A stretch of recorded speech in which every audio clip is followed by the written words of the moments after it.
Түркия менен Сирияда катуу жер силкинип, андан каза тапкан адамдардын саны бүгүнкү күндө 36 миңден ашты. Мындай апат эртеңки күнү кайрадан кайталанып кетпейт дегенге кепилдик жок. Андыктан мына ушул бөйдө кырсыктарды алдын алуу чаралары жана Ысык Көл облусундагы абал туурасында бүгүнкү маекте биздин студияга келген коноктор менен маек курмакчыбыз. Аны мен Гүлбарчын Молдоева алып барам. Саламатсыздарбы? Студиянын коноктору менен тааныштырып кетейин. Биринчи биздин коногубуз Ысык Көл геофизикалык полигонунун жетекчиси Жумабаев Кеңешбек Барктабасович. Ал эми экинчи коногубуз Кыргыз Республикасынын Министрлер кабинетине караштуу архитектура, курулуш жана турак жай коммуналдык чарба мамлекеттик агенттигинин алдындагы Ысык Көл облустук курулуш жана инженердик инфраструктура башкармалыгынын башчысы Малаев Урмат Сатымбаевичтер. Урматтуу коноктор, биздин студиябызга кош келиптирсиздер. Алгач Кеңеш агай ушул көрсөтүүбүздүн бөлүгүндө биздин Ысык Көл облусундагы сейсмикалык абал туурасында кеп кылып, биздин телекөрүүчүлөргө бизге бир кеңири түшүндүрмө берсеңиз. Урматтуу телекөрүүчүлөр, эми баарыңыздарга белгилүү, биз 9 балдык сейсмикалык зонада жашайбыз. Бизде жер титирөө кубулуштары мурунтадан эле болуп келаткан, азыр деле болуп жатат. Анан бул чындыкка тике карашыбыз керек. Мындан ары деле боло бермек. Себеби биздин тоолор жаш, тектоникалык кыймылдар жүрүп жатат. Ошонун кесепетинен биздин жергебизде дагы күчтүү кыйраткыч жер титирөөлөр болуп турат. Мисалы, кийинки эле учурду алсак, 1970 жылы 5 июнда Саркамыш жер титирөөсү болуп өткөн, 9 балдык Саркамыш жер титирөөсү болуп, бүтүндөй Ак Суу району кыйраган. Андан кийин 1978 жылы 24 мартта Жалаңаш түп жер титирөөсү болуп өткөн. Бул дагы 8 балдык, 9 балдык, 8-9 балдык жер титирөө. Бул дагы мына түп району бүт кыйраган, элдери ошол үйлөрдү кайра салышкан. Андан кийин 1991 жылы 12 ноябрда Байсорун жер титирөөсү болуп өткөн. Бул да 7-8 балдык жер титирөө. Ошондо Ысык Көл районунун чыгышы кыйраган. Кийинки жер титирөөлөрдөн мына 2005 жылы 15 февралда биз Каракол шаарынан 130 километр чыгышта Кытай менен Кыргызстандын чектешинде 8-9 балдык жер титирөө болуп өткөн. Ошентип мындай кубулуштар бизде байма-бай катталып турат. Анан ошон үчүн биз дагы мындай бир макал бар. Бирөөнүн жаңылыштыгынан өзүңөрдүкүн акылдуу эл, бирөөнүн жаңылыштыгынан өзүбүздүкүн оңдошубуз керек да. Мына бул Турцияда болуп өткөн апаттан улам биз дагы ошондон сабак алып, биз дагы ушундай кырсыктарга кабылып калбагандын аракетин кылышыбыз керек, алдын ала алышыбыз керек. Жогоруда эми өзүңүз белгилеп кеттиңиз, биздин область бул сейсмикалык аймактардын катарына кирген областтардын бири экен. Чындыгында сиз айткандай, баягы бул аймактарда 3,5, 4 балга жеткен жер титирөөлөр болуп эле келе жатат. Бирин билсек, бирин билбей калган учурлар көп. Анан так маалымат менен айтууга болобу, бир жылда ушул область аймагында канча жер титирөө катталат? Негизи Кыргызстан боюнча ушул жер титирөөлөрдү каттай турган атайын чоң мекеме бар. Бизде институт сейсмологиясы бар. Ошол институт сейсмологиясынын маалыматына таянсам, биздин Кыргызстанда 3000ден ашык майда барат жер титирөөлөр болуп турат экен. Анын 5-6сы сезилерлик деңгээлдеги жер титирөөлөр. Анан бир 10 чакты жылда, 10-15 жылда бир жолу 7-8 балдык жетиштирүүлөр биздин аймакта, Кыргызстандын аймагында болуп туралары статистика көргөзгөн да. Анан жетиштирүүлөрдү азыр алдын ала айтуу албетте абдан кыйын, абдан оор. Бул абдан татаал маселе экендиги баарыбызга айдан ачык белгилүү. Бирок ошондой болсо дагы такыр жетиштирүүнүн алдын ала айтууга болбойт экен деген көз карашка мен анча кошула албайм. Себеби илимдин тарыхында алдын ала айтылган жетиштирүүлөр көп эле болгон. Мисалы 1975 жылы Хайчен провинциясында, бизде Кытайда 9-10 балдык жетиштирүүнү кытайлык окумуштуулар алдын ала билишип, элди Хайчен шаарынан элди алдын ала армиялык палаткаларды ээнжелерге тигип алып, элди ошол жака көчүрүп, 2-3 күн аларга ар кандай оюн зоокторду көргөзүп, элди алаксытып атып, анан жетиштирүү болуп, элин аман сактап калган учур болгон. Демек, алдын ала айтууга болот экен да? Такыр болбосо дагы анча-мынча болот. Мисалы 1994 жылы Курил аралдарында дагы 9 балдык жетиштирүү болуп өткөн. Ошондо япондук окумуштуулар өзлөрүнө тиешелүү элин, ошол аралдардагы элин көчүрүп кеткен. Ал эми Союздун элине кабар берилбей калган. Анан Союздун эли ошол жерде бир топ зыянга учураган. Ошондо телерадио берүүлөрү аркылуу аякта чоң забастовкалар болгону жалпы элге, ошол учурдагы элге белгилүү да. Андан сырткары 1986 жылы америкалык окумуштуулар Калифорния штатында дагы күчтүү жетиштирүүлөрдү алдын ала айтышып, элин сактап калган учурлар болгон. Мындай учурлар сейрек болсо дагы, бирок бар. Ошондой ийгиликтерге мына биз дагы буюрса жетишип калганбыз. Мисалы 1978 жылкы түп жетиштирүүсүнүн алдында биздин аппаратураларыбыз демейдегиден башкача көргөзүп, анан кийин ошол учурдагы биздин жетекчибиз Көчөрбаев Турдубек Көчөрбаевич өзүнүн кезегинде шарты келип калган экен. Биздин Ысык көл мамлекеттик пединституттун мурунку ректору Коңурбаев Эрик Өмүрзаковичке кокус жолугуп калып, анан айтып калган экен. Ушундай аппаратура көргөзүп атат. Анан жетиштирүү болобу болбойбу, биз аппаратураларды жаңы эле койдук элек, анча тажрыйба ала элек, ошол бүдөмүк болуп турабыз деп.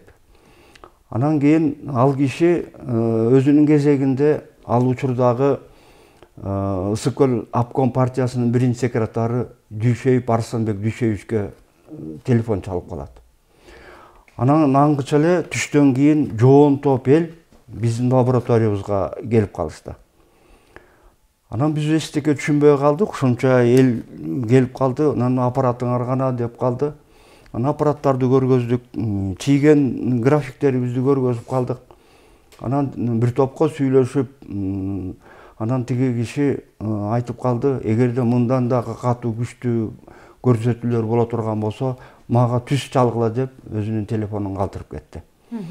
Анан кийин биз бүгүн Коңгула лабораторияга деген сунушун айтып кетти. Анан ошентип биз анда жаш бала элек. Анан кийин ошол андан ары эмебиз тажрыйбабыз жетишпегендиктен биз ал кишиге чала алганыбыз жок. Аңгыча ортодон 5-6 саат өткөндөн кийин, түнкү саат 3-төн 5 мүнөт өткөндө түп жалаңаш 9 балдык жетиштирүүсү болуп өттү. Ошондон кийин эле, жетиштирүүдөн кийин эле кайра жоон топ эл биздин лабораторияга толуп калды. Анан кийин дагы болобу деген суроолор туулуп калды. Анан биз айттык, билбейбиз деп. Силердин жетекчиңер ким деди? Биздин жетекчибиз Томскидеги политехникалык институтунун ректору Воробьев деген киши дедик. Анда десек элек ал киши телефон номерун бергиле деди. Анан бердик. Берсек мамлекеттик код менен ал кишиге түн ичинде чалды. Чалып экөөнүн ортосунда сүйлөшүү жүрүп атты, биз угуп аттык. Анан тиги киши сурап калды, мындан ары дагы күчтүү жетиштирүү болобу деп. Анан кийин деп профессор сурап калды. Анан Арсенбек Дүйшөевич сондай суроо бергенден кийин тиги киши айтты, бир топ суроо берди Арсенбек Дүйшөевичке. Анан Арсенбек Дүйшөевич эми бул иш боюнча маалыматы болбогондуктан аларды билбейт экем деди. Анда балдарга бериңизчи телефонду деди. Анан бизге берди. Бизден сурап калды, күчтүү жер титирөөдөн кийин кайра майда жер титирөөлөр болуп жатабы деп. Анан биз айтып калдык, болуп атат деп. Анан бир топтон кийин анан өзүнүн изилдөөлөрүн жүргүздү окшойт. Аңгыча кайра телефон чалынып, анан айтып калды, күчтүү жер титирөө болбойт. Ошол уже эмеге тектоникалык чыңалуу чыгып бараткан экен. Эми мындан ары күчтүү жер титирөө болбойт деп. Мына бул биздин алгачкы биринчи ийгиликтерибиз болгон. Ошондон кийин биз дагы бир нече жер титирөөлөрдү орусча айтканда официалдуу атайын мекемелерге айтып, алдын ала айтканбыз. Ушундай бир окуя болгон 1992 жылы 16 июлда аппаратураларыбыз дагы көргөзүп калды. Анан кийин тийиштүү мекемелерге, анда граждандык коргонуу органдарына берип калдык. Анан кийин аңгыча мага телефон чалынып калды. Тезирээк Бишкекке, Фрунзеге, ал убакта Фрунзеге учуп келиңиз тезирээк деп. Анан келип доклад жасайсыз болуп калды. Анан кийин мен аппарат тийиштүү кагаздарымды алып алып, Бишкекке, Фрунзеге жөнөмөк болуп калдым. Анан аэропортко келсем, орун жок экен. Самолеттун рейсине орун жок. Ошондо ошол бийлик кийлигишип атып, бир пассажирди, жүргүнчүнү самолеттон түшүрүп, мени салып, анан Фрунзеге узатып ийди. Анан мен Бишкекке, Фрунзеге келип конуп, аэропорттон шаарга келсем, шаарда элдин баары көчөдө жүрөт. Анан сурадым, эмне болуп атасыңар десем, сиз эмне билген жоксузбу, азыр эле жер титиребедиби деп калды. Анан эле ичимен, биздин аппаратура туура көргөзгөн экен, ошол окуя болгон турбайбы деп. Анан институт сейсмологиясына барып калдым. Алдыман мени тааныган сотрудник чыгып калып, эч коркпоңуз, докладыңызды жакшы жасаңыз, сиздин прогнозуңуз аткарылды, ишке ашты болуп калды. Мына ушул окшогон ийгиликтер бизде көп эле болду. Бул эми агай өткөн чакта айтып атасыз, учурда бүгүнкү күндө айтсаңыз, бүгүнкү күндө ушул сейсмикалык изилдөөлөрдү жүргүзүү бөлүмдөрү барбы бизде? Деги эле аларды кимдер карап жатат? Бул Ысык көл областына ошол Томский политехникалык институту атайын аппаратураларын коюп, ошол жер титирөөлөрдү алдын ала айтуу жолун ошол мындай кыйыр түрүндө бизге жүктөлгөн эле да. Анан биз изилдөө жүргүзүп, ошол институт сейсмологиясына, граждандык коргонуу уюмдарына берип турган учурубуз болгон. Азыркы учурда мына 3-4 жыл болуп калды, биздин аппаратуралар азыр иштебей калды. Себеби каржылаган, мурун каржылап турушчу эле Россия азыр бизди каржылабай калды. Анча-мынча биздин МЧС каржылап турчу эле, булар да каржылабай калды. Ошентип азыркы учурда биздин аппаратуралар иштебей турат. Жарактуу, бирок иштебей турат да. Азыр эгерде каржылоо болсо, анда биз аларды кайра иштетип, мурунку кылып аткан иштерибизди улайт элек. Акыркы жылдары областтын аймагында көптөгөн имараттар курулуп, алар мектептер, бала бакчалар жаңыдан салынып аткан учуру. Анан Урмат Сатынбекович, сиз айтсаңыз, деги эле ошолорду кабыл алуу иштери, милдеттемеси силерге жүктөлгөн кабыл алуудагы иштер кандай жүрүп атат, деги эле имараттардын абалы туурасында кеп кылсаңыз. Саламатсыздарбы, урматтуу теле көрүүчүлөр. Биздин башкармалык республикалык бюджеттин каржыланган социалдык объектилерди боюнча иш алып барабыз. Область боюнча 93 объекти менен иш алып барабыз. Негизинен алар мектептер, бала бакчалар, өзүңөр айткандай. Ошолор түзөт. Бул жер туруштук бериш үчүн көп факторлор буга байланыштуу да. Мисалы үчүн ошол эле мектептин биринчи долбоорунан, долбоор түзгөн автор болсо жерди тандап алган жерде ошол жердин инженерный изыскание деп коет.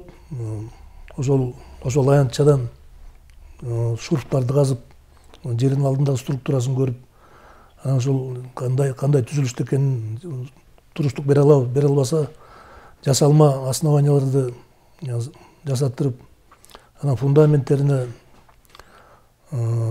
жана стенасына ушундай ар түрдүү конструктивдик долбоор менен жасайт. Демек учурда дагы мына ошол имараттарды курууда атайын сыноодон өтүп туруп, андан кийин гана уруксат берилип аткан экен. Биринчи очередде ошол долбоор жасайт, долбоордон кийин экспертизадан өтөт. Экспертизадан өткөн экспертиза алар кайра бир сыйра текшерип чыгат.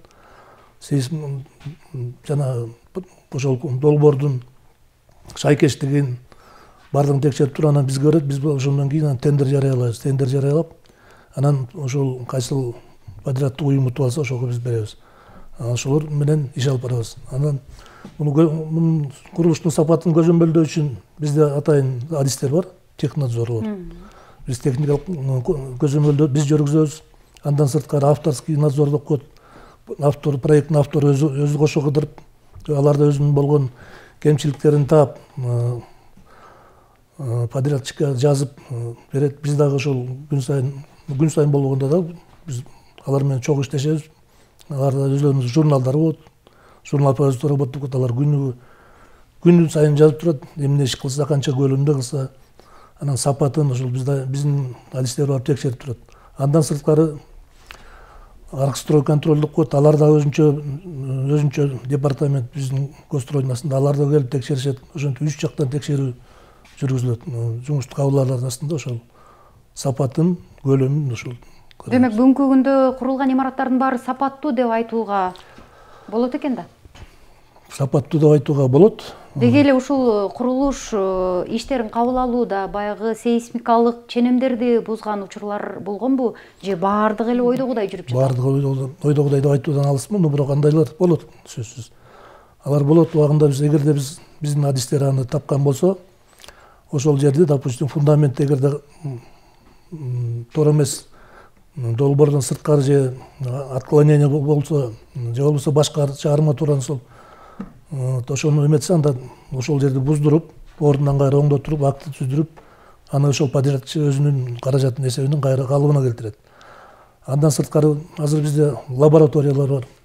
Ошо жердин кыртышынан баштап, анын тыгыздыгын өлчөп, фундамент болсо, фундаментти куюп аткан кезде андан проба алып, кубиктерди өзүнчө жерде сактап, анан өзүнүн бул цемент, бетон деген бул 28 күндө өзүнүн эмесине келет да, баягы өзүнүн прочность деп коет. Ошону өзүнүн маркасына, мисалы үчүн фундаментке эгерде 200 марка 200 болсо, ошол өзүнүн маркасын кармаш үчүн бул белгилүү убакыт керек да, ошондо 28 күндө өзүнүн калыбына келет да.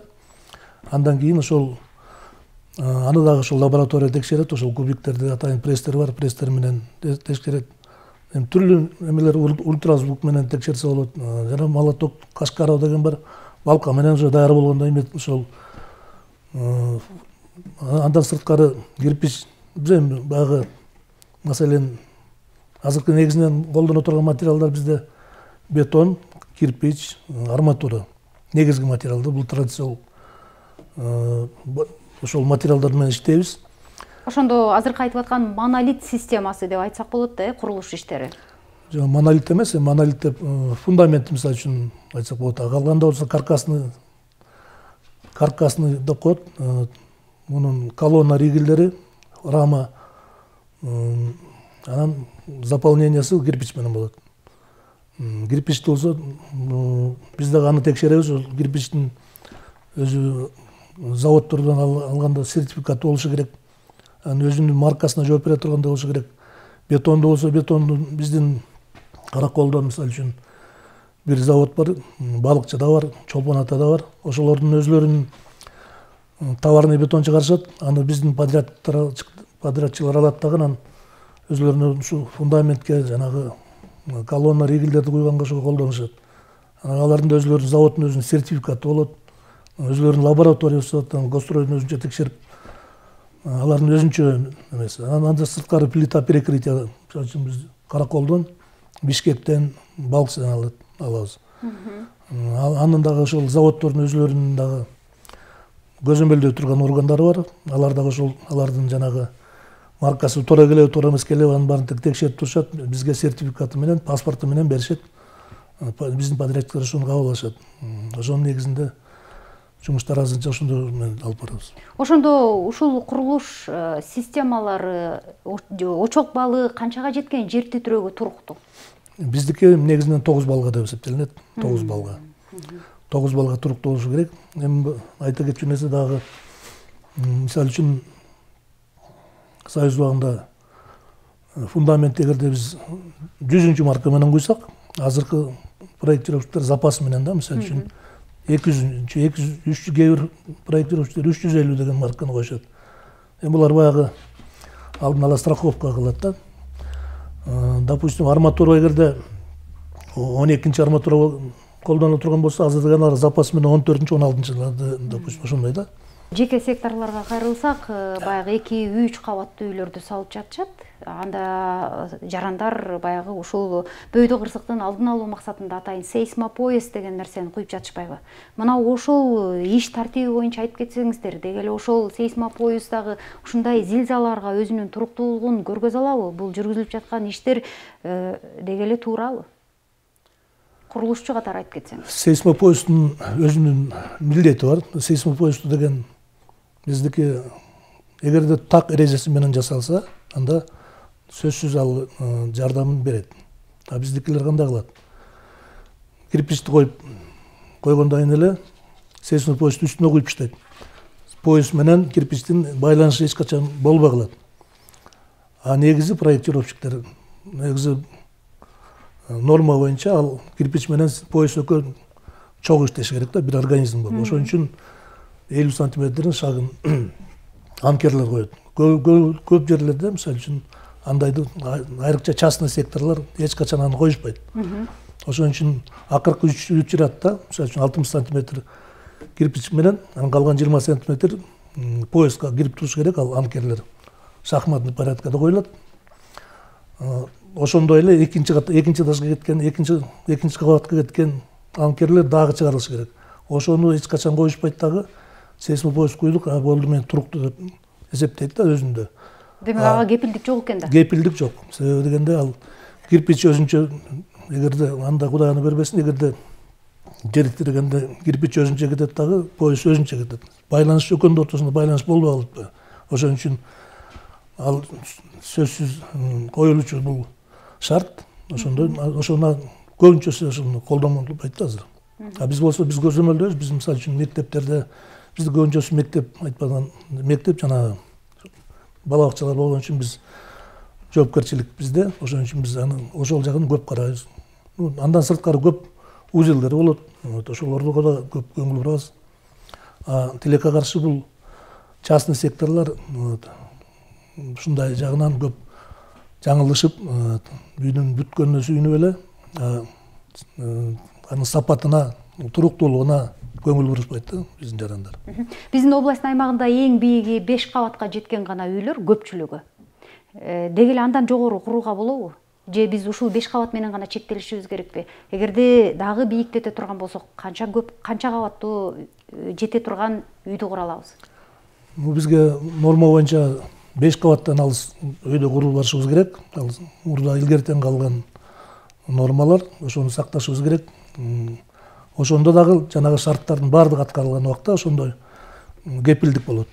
Ал эми жанагы андан көп кабаттуу үйлөр салыш үчүн өзүнчө аны эсептеп бүт баардыгын буну биз бере албайбыз. Бул жана сейсмологияда айтып өткөнү жогорку ошолор карап, изилдеп, анан уруксатын берсе, анда уруксат салууга болот. Табият кырсыктарын алдын алууда коомчулукка түшүндүрүү иштерин жүргүзүү, маалыматтарды таркатуу боюнча кандай багыттагы иштерди айта алабыз? Болбосо бир жылдары мектептерде атайын окууулар өтүп турчу эле. Мындай учурлар катталганда адам өзүн кандай коргошу керектиги боюнча сиздердин жеке пикирлер, бүгүнкү күндө бул иштер токтоп калган өңдө? Эми туура айтасыз. Негизи ушул мына 30 жылдан ашык ушул иш менен алек болуп келе жатабыз. Ушундан өзүбүздүн тажрыйбабызда бир нерсени түшүндүк да. Жер титирөөнү алдын ала айтканыбыз менен эл ага даяр эмес экен. Мисалы, эртең жер титирейт, катуу жер титирөө болот десек, жер титирегенге чейин эле элдер дүрбөлөңгө түшүп, орусча айтканда паника болуп, жана биз чыбык менен кумурсканын уясын чукуп койсок, кумурскалар кандай жанданат? Так ошондой болуп, эл кокуу жер титирейт экен деп, ар кандай жүрөгү ооругандар бар, ар кандай шашып, дүрбөлөңгө түшүп, ошого чейин эле эме болуп кетиши мүмкүн да, кырсыктар болуп кетиши мүмкүн. Ошон үчүн биз өзүбүздүн тажрыйбабызда кийинки жылдары, мына 1989-жылдан баштап газета беттерине сейсмопрогноз, мына азыркы аба ырайын алдын ала айтып аткан сыяктуу биз газета беттерине жарыялап турдук. Ушул жумада биздин Ысык көл өрөөнүндө сейсмикалык абал андай, мындай деп. Муну эски мурунку муун жакшы билет да. Муну менен биз элди кошо эмеге тарбиялап келатканбыз. Ушул табигый кырсыктарды алдын ала алууга, кокус бир эртең 3 балдык, 2 балдык жер титирөө болот десе, эчтеке болбойт экен, кичине эле болот экен деп, ошого элдин психикасы, психологиясы көнүп, ошол биздин айткан прогноздорубузга ылайыкташып келаткан учур болгондо, анан ошол тажрыйбабызды, ошол иштерибизди бир түшүнбөгөн бийлик жетекчилери ошону бизге тыйып басып койгондо, элдин үстүнөн эксперимент жасабаңыздар деп. Бирок болбосо керек бизге андай. Болбосо жер титирөөнү алдын ала айтканды билгенибиз менен аны элге айта албайбыз. Анын эл даяр болбосо аны кантип айтасыз? Кокус жер титирөө болбой калса, элдин арасынан чыгып калса, ага ким жооп берет? Эл ошондой зилзалага даяр болушу үчүн биз эмне кылышыбыз керек? Кандай иштерди жүргүзүшүбүз керек? Биз мына ушундай Турциядагыдай апатка кабылбашыбыз үчүн мына биринчи багытта мына өзүбүздүн курулуштарыбызды бекемдешибиз керек. Бекемдеп, бышык салып, туруктуу салып, мына бул жагында абдан чоң иштерди жүргүзүшүбүз керек. Экинчи жагынан ушул кырсыктарды, жер титирөө кырсыгы болобу, жер көчкү болобу, кар көчкү болобу, суу каптоо болобу, ошолорду жакшы изилдеп, ошолорду алдын ала айтканга, алдын ала билгенге аракет кылышыбыз керек. Бул экинчи жолу. Үчүнчү жолу, ошол кырсыктар боло турган болуп калса, элге кабарлап калса, эл ошого туура мамиле кылгыдай, туура түшүнгүдөй иштерди жасашыбыз керек да. Жер титирөө болот деп айтып калсак, эл билбейт кандай мамиле кылыш керек. Мен өзүмдүн практикамда ушундай болгон. ошентип аппаратура бир жолу көргөзүп калды. Анан ушул өзүбүздүн облустун чоңдоруна кирип ушундай болуп калды деп десем, ал кишинин эми аты жөнүн айтпай эле коеюн, чочуп кетти. Эмне кылабыз деп. Анан ошол киши эмне кылаарын билбей аткандан кийин Килейген облустун башкарып билип турган киши ошону билбей аткандан кийин анан жөнөкөй калк эмнени билет. Ошон үчүн мунун үстүнөн атайын окууларды жүргүзүш керек. Кабар берип калса кандай иш кылыш керек. Кабар берилбей кокус жер титиреп калса кандай иштерди кылышыбыз керек. Жер титирөө болуп бүткөндөн кийин кандай иштерди жасашыбыз керек. Мына бул боюнча чоң программаларды кабыл алып иштешибиз керек. Анан болбосо Кудай сактасын деп коюп эле эчтеке иш кылбай жүрсөк, анан сактансаң сактайт, сактанбасаң кайдан. Кеңешбек агай айткандай, Урмат Сатынбекович, мынакей биринчи курулуш иштерин бекемдешибиз керек деп айтылды. Мына Туркияда катталган апааттан кийин биздин курулуш адистерибиз, Борбор калаадагы биздин учурдагы жүрүп жаткан курулуш системабыз бул монолит системасында жүрүп жатат. Бул дегенибиз баягы жер титирөөдө очогу чоң балга жеткен зилзалага туруктуу деген кептерди айтып кетти. Ушул боюнча сиз дагы өз пикириңизди билдирсеңиз, деги эле монолит системасы бул чындыгында эле ошондой зилзаланын алдын алуудагы көрүлүүчү ыкмалардын бириби? Бизде Кыргызстанда монолит системасы бул каркасный система деп коет. Бул жанагы Турцияда болбоду, ошолорго окшош үйлөр салынып жатпайбы Бишкекте. Кошуна эле Казак мамлекети как раз сиз айткан ошол монолит системасы менен үйлөрдү куруп жатышат. Чындыгында эле алар туруктуубу бул система? Азыркы булардын казактардын айтымына караганда бул абдан туруктуу. Бул каркасына караганда бул монолит система. Себеп дегенде бизде азыр колонна, ригель, перекрытие, аны заполнение деп коет. Кирпич менен толтурат, жанагы жеңил блоктор менен толтурат. Ошондо колонна менен ошол толтурулган кирпич менен экөөнүн байланышы өтө бекем деңгээлде эмес да. Эми ошондой Туркияда болуп жер титирөө болуп кетсе, экөө эки башка жылып кетиши мүмкүн да ошондой. Азыр эми ошондой биздикилер ошол технология менен курулуп жатат. Ал эми казактар айтып атышат. Өткөндө биздин адистерди чакырышкан. Биздин жетекчилик ошол жака барабыз деп камынып жатышкан. Алар ошо сиз айткан ошол монолит системасы менен киргизишкен да, алар үйлөрдү ошондой менен салып атышат.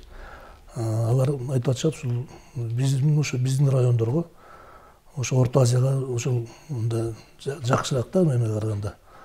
Ал эми Кыргызстанда биздеги көйгөйлөр болсо, көйгөйлөрдү айтып атса көп. Ошол эле жумушчудан баштап, мурда болсо кесипчилик окуу жайлары болчу. Азыр алар жок. Азыр мугалими деле, шопуру деле, чабаны деле баары келе ошо курулушка кирип алган. Анан алардын ар бир кыймылын көзөмөлдөп туруш керек. Себеби дегенде ошол эле арматура кандай коюлушу керек, кандай иштейт, ошол сиз айткан жанагы сейсмопоездар, ригель, колонна кандай иштейт, ошонун баарын түшүндүргүчөктү аны окутуш керек. Аны атайын окубай эле биздин адистер эми баягы көрүп, баягы убактылуу биринчи подсобник болуп кетишет, анан бир айдан кийин ошондой эле. Себеби ал ошондой окуу жанагы кесипчилик окуу жайларды азыр ошол жактан жандандырса, бизде ошол курулушчулар жакшы менен калып. Бул жетишпин республикада бүт эле жерде ошол биринчи көйгөй ошол кадрлардын жетишсиздиги ошол. Ал эми проектте кандай чийилсе ошол боюнча иштей турган адистер бизге керек да ошондо. Мен элге кайрылуу жасап коеюн дедим эле. Ол табигый кырсыктар жөндөн жөн эле боло бербейт. Сөзсүз алдын ала ар кандай белгилер болот да. Мисалы 1978 жылкы түп жер титирөөсүнүн алдында тоонун башында атылуулар жүрүп, өрт чыккан. Анан кийин изилдеп көрсөк, жер алдындагы суу тоо башындагы ак таш катмарына тийип, ак таш катмары кайнап, анан ошондон от чыккан экен. Аны биздин малчылар, чабандар көрүп, кийин айтып жүрүшөт. Мындан сырткары ошол жер титирөөнүн алдында иттер улуйт. тиги тооктор уясына кирбей калат. Уясына тоокканага кирбей бактарга конуп, кашаларга конуп, же болбосо мышыктар дагы мыялап, мынакей бул интернетте жүрөт. Түркиядагы жер титирөөнүн алдында кыргыз кызыбыздын мышыгы мыялап, ошону качкан экен, ошону алам деп, анан мына жер титирөөнүн аман калыптыр. Ар кандай ушундай жер асманда ар кандай жарыктаныштар пайда болот. Суу чыкпаган жерден суулар чыгышы мүмкүн. Же болбосо кышында жылаандарды, бакалар көрүнүп калышы мүмкүн. Мына ушундай бир ар кандай кубулуш, ушундай бир демейдегиден башкача бир кубулуштарды көрүп калсаңыздар, бизге кабарлап койсоңуздар, бизге дагы чоң жардам берген болот элеңер.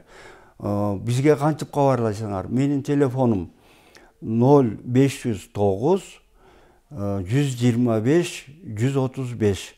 Ушул телефонго эле WhatsApp'та ушунун ичинде ошого эле көрүп калган кубулуштарды кабарлап койсоңор, балким элди сактап калганга бул дагы бир салымы болот деп ойлойбуз. Рахмат.